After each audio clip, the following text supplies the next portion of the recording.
It was a mistake to open the Greenbelt. It was a mistake to establish a process that moved too fast. As a first step to earn back your trust, I'll be reversing the changes we made and won't make any changes to the Greenbelt in the future.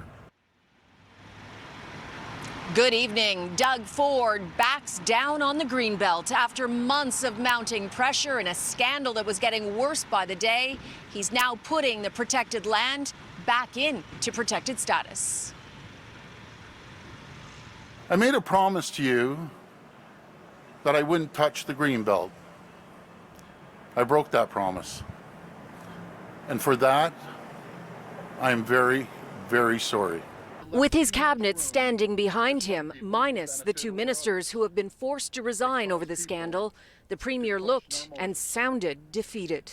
Even if you do something for the right reasons, with the best of intentions, it can still be wrong. It is damage control, an attempt to stop the bleeding. Polling showed Ford had dropped to his lowest approval yet. Good afternoon, everyone. First, his housing minister resigned after the integrity commissioner ruled he breached ethics by not properly overseeing staff. His junior chief of staff, who has also resigned, was left in charge. According to the Auditor General, certain developers were given an unfair advantage in a biased process. Then, in what may have been the final straw, Ford's second minister resigned yesterday after revelations he may not have been honest about a trip to Vegas where he allegedly spent time with a developer who later benefited from the land swap. This whole scandal has pulled back the curtain on a government that's all too comfortable making backroom deals. What happened that this has gone so sideways? The process was not up to par. But how did that happen? How was the process not up to par? I'll answer it if you give me a second here. I said before, when the Auditor General's report came out, that the process it was terrible. Terrible, but the Premier insists it was not for his own financial gain. I've never taken a penny from absolutely anyone. No one can influence me. Simple as that. Ford says he opened up the Greenbelt for the right reasons. We're in a crisis, folks. Make no mistake about it. You do things that you might otherwise not to do. The intention was right. We need to build homes.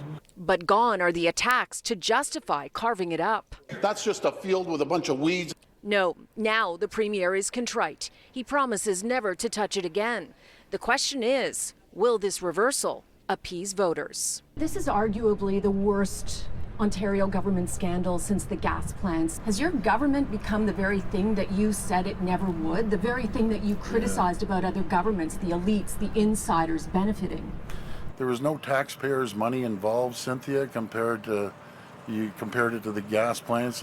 There was not 1 cent of taxpayers' money that was used on the Greenbelt here.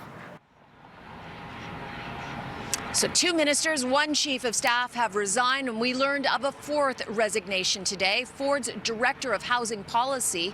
He was on that Vegas trip as well, but worked in the private sector at the time. Now, the RCMP have confirmed to us today that they are still considering whether or not to launch an investigation. As for the developers, the Auditor General said they stood to gain about $8 billion from the land swap deal. Ford was asked today if they could potentially launch a lawsuit. He responded by saying he can't predict the future.